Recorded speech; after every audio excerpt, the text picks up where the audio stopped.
Hello, everybody. You are listening to Steez Bros, and tonight we are recapping the second preseason game of the 2021 season.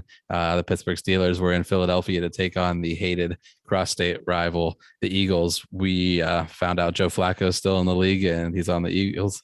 Devin Bush looked pretty slow, and surprise, there was a mid-game trade. So we're going to talk about that and everything else we can think of, and get this second preseason game under wraps and hopefully get closer to the regular season. So with me tonight is SteezBro number 2 for tonight, but normally number 3 is Alex. Alex, how's it going? Going well. Glad to be here. Glad to have half of these preseason games out of the way and another week closer to real football. So again, we didn't have Ben playing. Rudolph got the start tonight. I thought he looked a little more comfortable.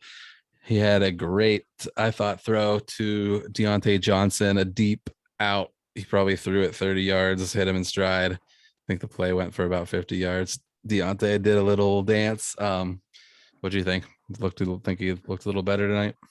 Overall, yeah, I thought he played pretty well. Generally, we give him a pretty hard time, but he looked pretty good. I thought he was throwing the ball a little bit high, and I was just counting down for him sailing one over somebody's head and having a ball picked off. But fortunately, that never happened.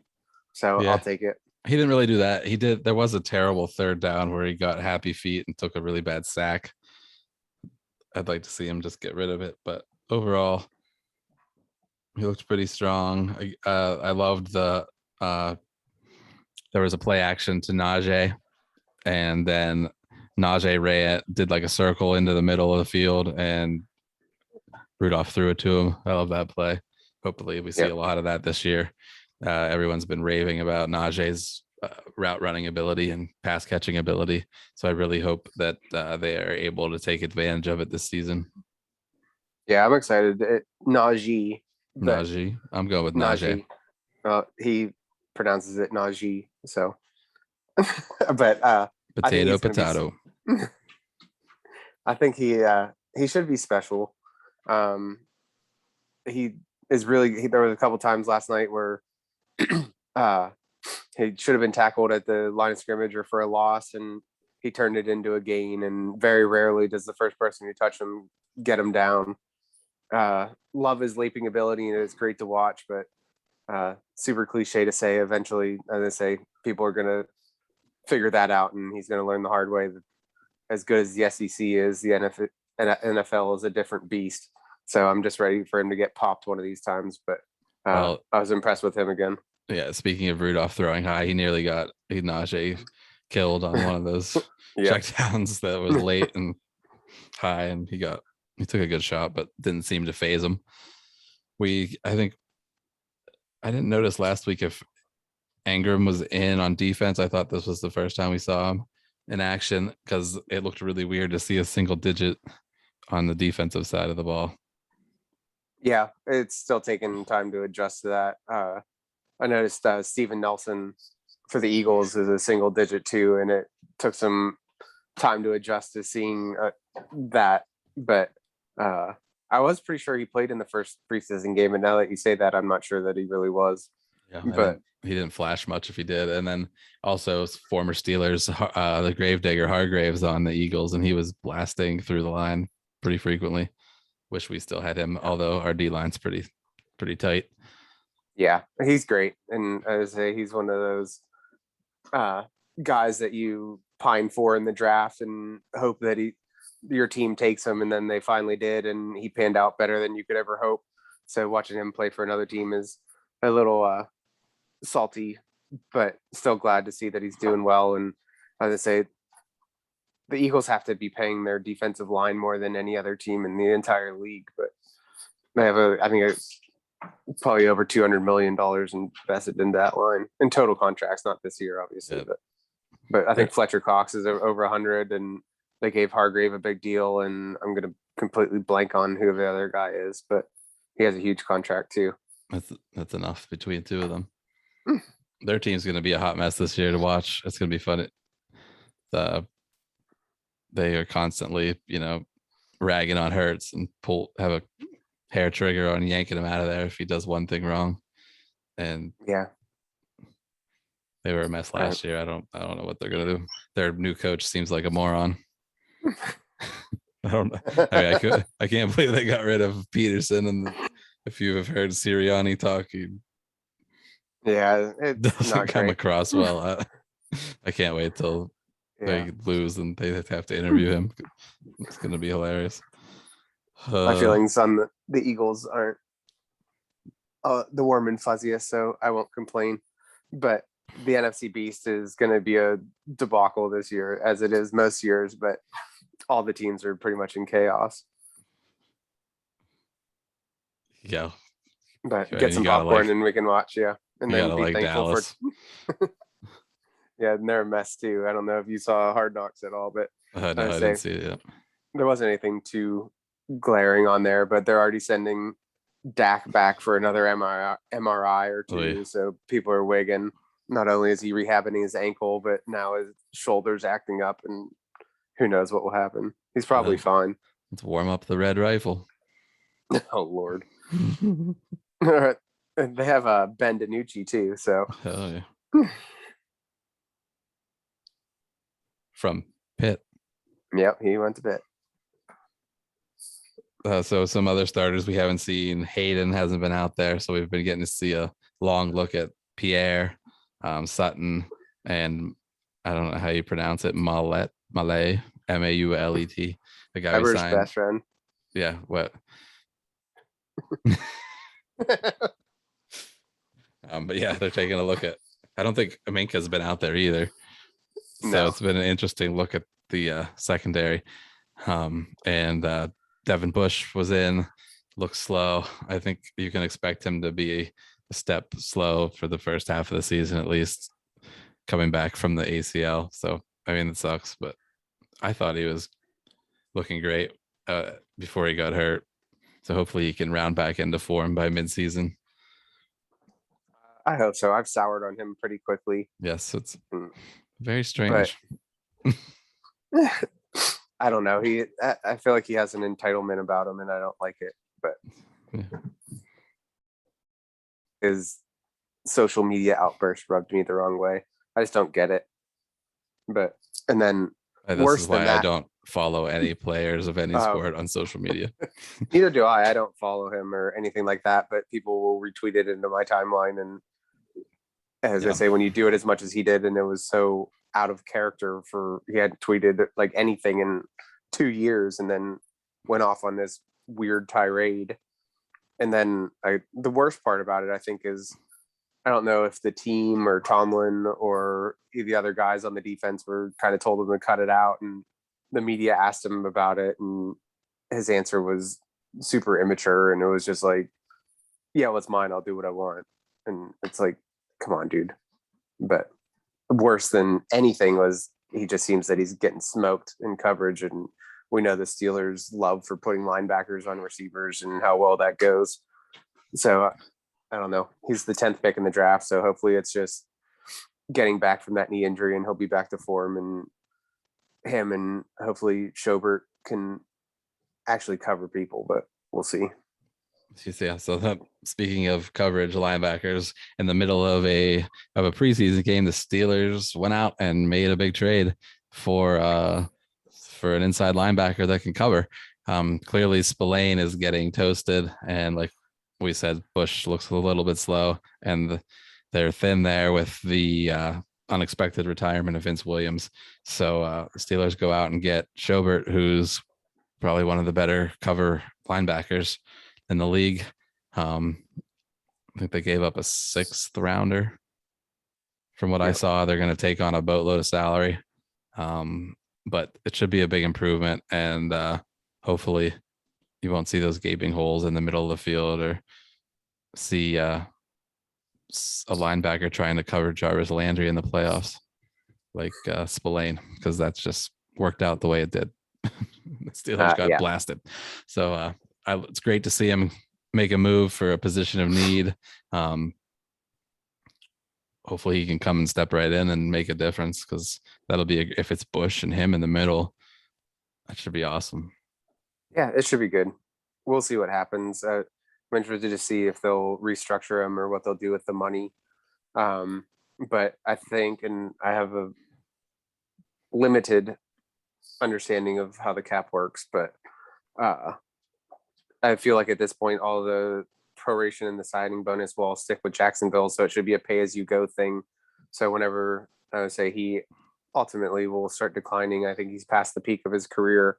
I was gonna say if he doesn't hold up, I think the Steelers can cut bait without any real repercussions or anything like that. So we'll see what they do. But ultimately, I was gonna say, yeah, it's an instant improvement in I say giving up a 6th-round pick is basically nothing in the grand scheme of things. They can turn into an AB or a Tom Brady, but that's only twice every 20 some years. So I'm not too worried about it. I was going to say, I bet if I ask you right now, you can't name me who the 6th-round pick was from the last year. So Probably not. Bring it on. I'm not complaining. Yeah. In his last 2 seasons, he has had 7 interceptions, 13 passes defended, 13 and a half tackles for loss, 4 forced fumbles, and 4.5 sacks. And he is also has 274 tackles. So he's all over the place. I feel like the Browns or the Jags statisticians are pretty generous with the tackles, but yeah, probably. But in any I'll take event, it. I think 2 of those picks were against Pittsburgh. You can't fake interceptions and forced fumbles and tackles for loss most of the time. So in any event, we should be getting a good player. Yeah, I'll take it. Yeah, it's going to be better than Spillane, like I'm sure, and whoever the hell else they're trying to throw in there. Yeah, we'll all remember that time that he stopped Tractorcito on the goal line, but have fun on special teams in the bench, Robert. He nearly died when he did that. He stopped him. I like McFarland in the return game again. I hope we keep him back there. He had a bit of a roller coaster of a game in the return game. He looked better. Running back, he looked a little bit lost at times, but he had a good run or two. But he's a little lost back there. I was hoping that he would not be lost since he came from Canada's offense at Maryland. Yeah. But pro offense and college offense are 2 different things, and the caliber of players change things too. So again, Benny Snell was absent again. I don't know what the mystery is there. I don't know if he's hurt or I say if he has an injury above the shoulders or what the deal is. Again, I mean, if he doesn't play in the 3rd game, he's probably going to start the season on PUP or something. Well, I don't think he can do that because he's not on PUP right now, right? I don't know. I don't know. But you can't. A mystery. If you're not on PUP now, you can't start the season on the PUP. But I don't know if he's actually there or not. But yeah, I have no idea, and I figured some people would talk about it, but I really haven't seen too much. So their team is mum on it, and who knows? Yeah, we'll have to wait and see. Usually the 3rd game is when most starters play, and it looks the most like a regular season game for the Steelers. So we'll see what happens next week. But so the story of the first game was Presley Harvin and his amazing punts, and it looked like it was going to be a easy camp win for him over Barry, and Barry came out last night and was money. He dropped his first 2 kicks on like the 2. And so he's not going down without a fight. No, he looked good, and he really. I was gonna say I was down on Barry and until they cut him last year, and then he came back and probably was punting the best he ever has. So certainly putting up a fight, but maybe Kevin Colbert will play one of his magic tricks and get that 6th back that he just gave up for Schobert for Barry, or maybe even a 7th. We traded a punter one time to the Giants for wing. Yeah. So keep it up, Barry. Yeah, I was gonna say something it's for you. It's a good problem to have. It's probably the biggest roster fight in the whole team for the most part. I can't really think of any other position battles that they're really fighting for. Maybe Dobbs and Haskins, but I feel like it's pretty clear that Haskins will be the 3. Yeah. There's going to be some kind of battle in the secondary and the D line. Yeah, Louder Milk and Bugs, maybe. Louder Milk's making it. Yeah. But right now, I would agree that the best battle is probably the punters. I thought Edmonds looked a little more aggressive last night. He's kind of flying up and hitting some of the runners. Still sucks in coverage. Yeah, I think he was mostly to blame for that long touchdown to start the game. He over pursued and then got easily kicked out. And then yeah, he got worked by their tight end. And then I can't think of his name, Quez Watkins, maybe, just toasted Norwood. Yeah, that guy was fast. And then he didn't have a prayer. That guy can scoot. Yep. See you, bye. There's a decent amount of penalties on the Steelers in the first half. I thought Trey Turner looked out of shape. Maybe he's just really large. But I don't think he looked in great shape. But I didn't specifically notice that, but what makes you think he was out of shape? Was he huffing and puffing? Yeah, he looked like he was slow and not super aggressive out there. Okay. And then I wrote down where was Pat Fryermuth, but then he made a catch. He came in and made a catch, and then Ebron was getting involved. Yeah, I think the only time I really noticed Fryermuth on the field was on that free play touchdown that Haskins threw. He was standing in the end zone wide open, just a little bit less wide open than the guy Haskins threw it to. But that was the only time I really noticed him. Yeah, and I think you're really getting pretty vanilla play calling so far from Canada. Right. So I expect to see a lot more interesting stuff once the season starts. And even though I praised Edmonds earlier in the game, I wrote Flacco lives. Yikes, Edmonds. So yeah, he got that touchdown. He got torched. Yeah. Then the trade rumors started floating in, and everyone got all excited. And that's about all the thoughts I had. I didn't watch that much of the second half. Yeah, same here. I read a little bit about it, but overall, it's hard to keep interest at this point in preseason games that are. Even though it is a preseason game that we could barely watch, that did not stop the drama and negative comments and hand-wringing from the SteezBros. People were already saying that, hold on, let me find it, that our offense is going to stink.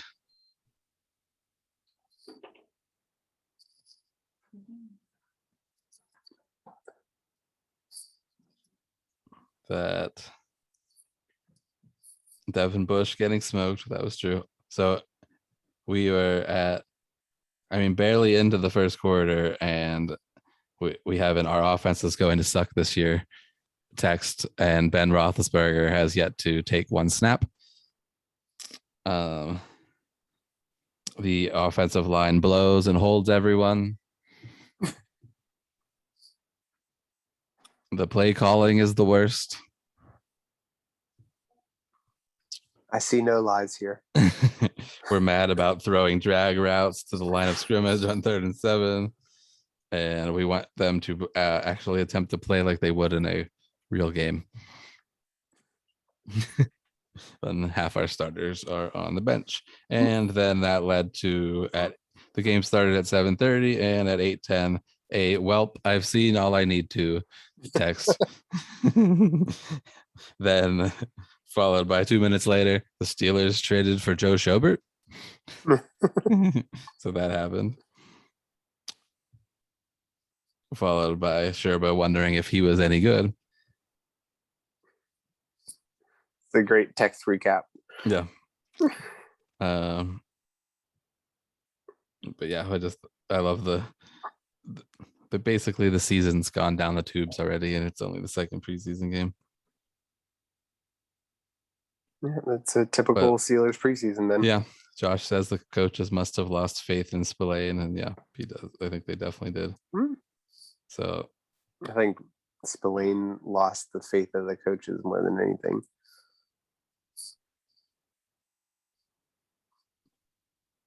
So yeah, I don't think we learned too much more. I still think it's gonna be interesting to see the O-line, how they perform once they're all out there together with Ben. Yeah.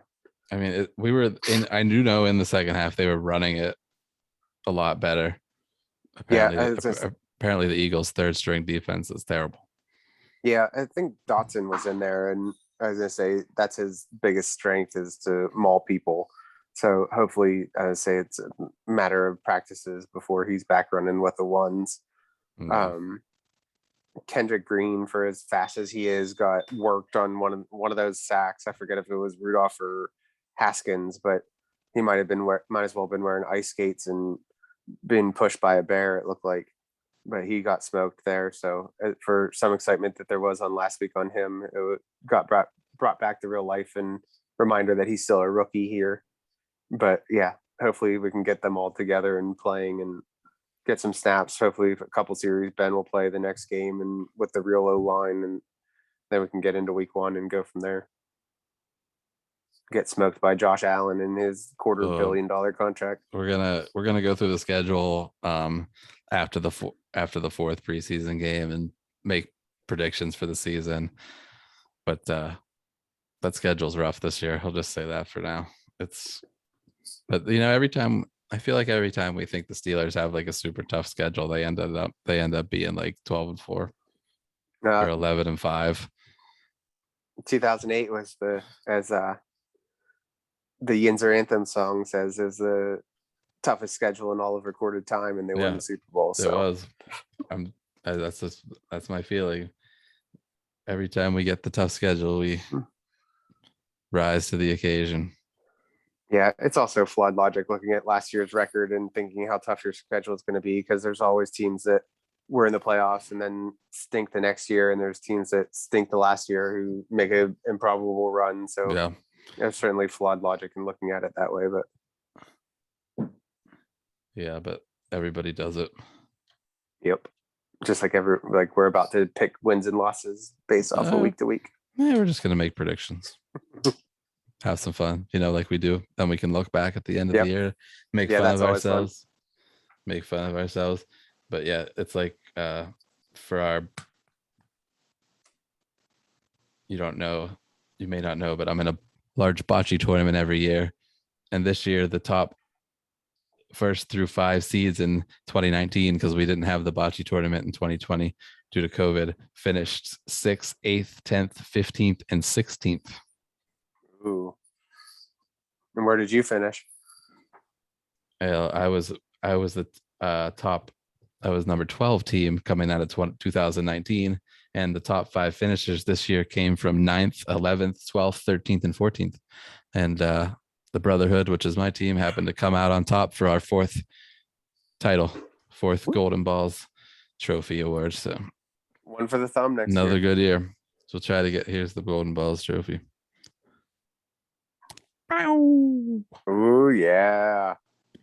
Is that olive oil beside it? Yeah, I got that for being the worst dressed at the triathlon. Oh, nice.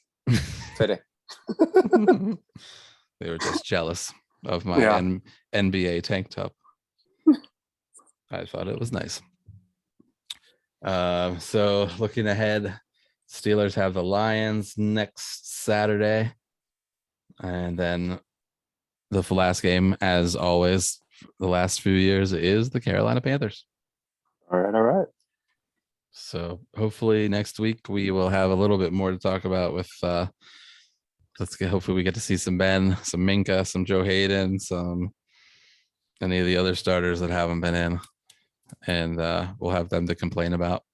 And then the 4th preseason game is we'll do predictions, and then we'll get into the fun of actually bitching about real game situation on play calling and poor clock management and poor offensive play calling and actual Steeler football. So yeah, let's bring it on. I don't know what we can bring in some fantasy talk too if we want to. I haven't had any drafts yet, but I'm gonna have 3 teams this year. I'm gonna have 2. So yeah, so my drafts are Labor Day weekend, the week maybe when's Josh's draft? The week before. the first. I So think yeah, we got one booked, yeah. September. Send in your questions. Who do you like? Subscribe to the channel. It's probably gonna be SteezBros. So subscribe, like all that fun stuff. But when the regular season gets started, hopefully we'll be rolling a little bit more with some more contributors, and some better sound and some sound effects and stuff like that. So thanks for listening, and hopefully catch you next week.